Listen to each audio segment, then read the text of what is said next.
আসসালামু আলাইকুম রহমতুল্লাহ। এফএ টিউশনের পক্ষ থেকে সকলকে শুভেচ্ছা জানাচ্ছি।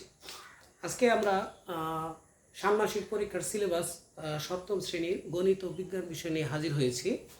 সপ্তম শ্রেণীর গণিত বিষয়ে যে শিক্ষণ অভিজ্ঞতাগুলো আছে এই ষান্মাসিক পরীক্ষায় শিক্ষণ অভিজ্ঞতা 1 সূচকের গল্প, শিক্ষণ অভিজ্ঞতা 2 বীজগাণিতিক রাশির সূচক, শিক্ষণ অভিজ্ঞতা 3 ভগ্নাংশের গসাগু ও লসাগু, শিক্ষণ অভিজ্ঞতা 4 অনুপাত ও সমানুপাত, শিক্ষণ অভিজ্ঞতা 9 বীজগাণিতিক রাশির উৎপাদক গসাগু ও লসাগু। এছাড়া আরও 2টা শিক্ষণ অভিজ্ঞতা আছে, আমি লিখে দিচ্ছি। তারপরে যেটা আছে শিক্ষণ অভিজ্ঞতা 11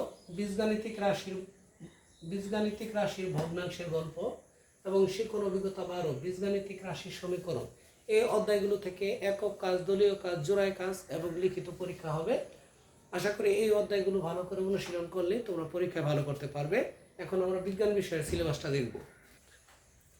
আমরা এখন বিজ্ঞান বিষয়ক সিলেবাসটা দেখব। তোমরা জানো যে বিজ্ঞানের 2টো বই আছে, একটা হচ্ছে অনুশীলন বই আর একটা আছে অনুসন্ধানী পাঠ। প্রথমে অনুশীলন বইয়ের যেগুলো আছে শিক্ষণ অভিজ্ঞতা 1 ফসলের ডাক, শিক্ষণ অভিজ্ঞতা 2 পদার্থের সুলুক সন্ধান, শিক্ষণ অভিজ্ঞতা 3 কোষ পরিভ্রমণ, শিক্ষণ অভিজ্ঞতা 4 সূর্যালোকে রান্না এবং শিক্ষণ অভিজ্ঞতা 5 অদৃশ্য প্রতিবেশী। এছাড়া আরো কয়েকটি আছে, আমি করে লিখে দিচ্ছি। এখন দেখবো বাকি যে শিক্ষণ অভিজ্ঞতা আছে। শিক্ষণ অভিজ্ঞতা 6 হরেক রকম খেলনার মেলা, শিক্ষণ অভিজ্ঞতা 7 খুদে বাগান টেরারিয়াম। তারপরে আছে শিক্ষণ অভিজ্ঞতা 9 কল্প বিজ্ঞানের গল্প।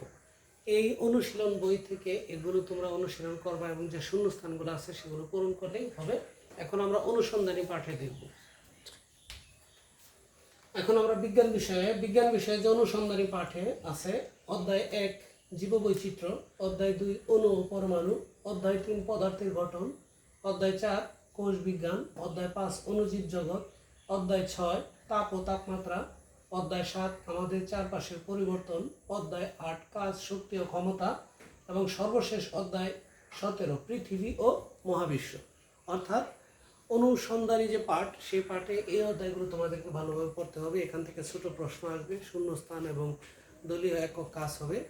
আশা করি এই অধ্যায়গুলো ভালোভাবে অনুশীলন করলেই তোমরা পরীক্ষায় ভালো করতে পারবে। আজ এই পর্যন্ত, পরবর্তীতে কোনো ভিডিও নিয়ে হাজির হবো। খোদা হাফেজ।